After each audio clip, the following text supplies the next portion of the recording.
as he closed the lid on the lead-lined box.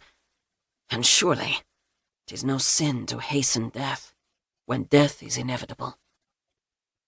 The only thing that had been left to Bartolome then had been to dig their graves with the help of Rosario, the midshipman who had become his right-hand man.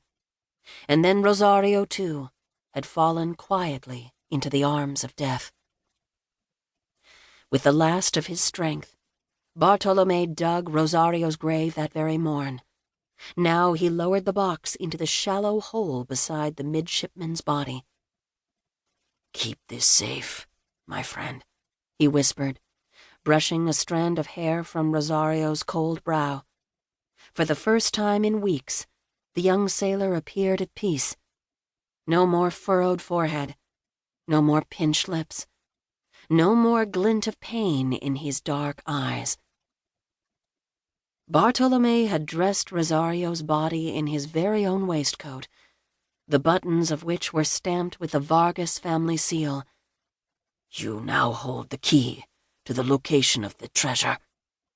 He gently placed one of Rosario's limp hands atop the precious box. Bartolome had no idea how long it took him to shovel sand back into the grave, his withered muscles shaking with fatigue. But eventually the deed was done, and he wiped a hand across his brow, despite his shriveled body having long ago lost the ability to sweat. The wooden cross he had carved from the limbs of a mangrove tree found a home at the head of the narrow mound. He pressed his signet ring into the marker until the pattern from the ring was deeply imprinted into the soft wood. His hope was that one of his countrymen would stumble onto the remote island, find the graves, and know the significance of the symbol on the cross. If so, and if they had an ounce of intelligence, they would dig up the body with the expectation of it being Bartolome himself, a captain known for his cunning and wits. A captain who would insist on leaving behind a clue, a code, that only their good king himself could decipher. A code that would pinpoint the location of the Santa Cristina's enormous bounty. And if not, if no Spaniards arrived to find the grave and the secrets within, then the massive cache of riches would remain safe in its new resting place, safe from the covetous hands of Spain's enemies, locked away in a coral-encrusted tomb for all eternity. Bartolome dropped his hand atop the hill of sand covering Rosario's corpse.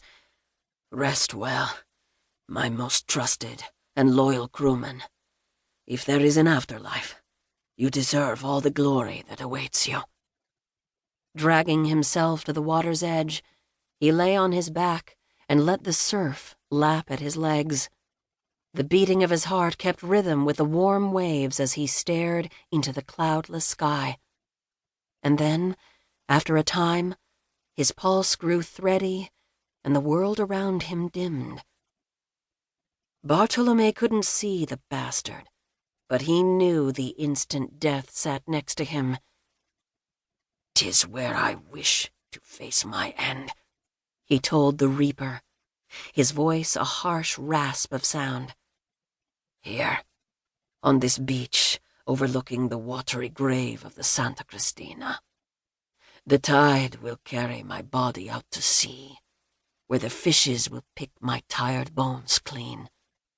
A fitting end for a sailor, methinks." Death did not answer him, of course, but Bartolome thought for sure he could feel a cold, bony hand land upon his shoulder. "I am ready," he declared staunchly.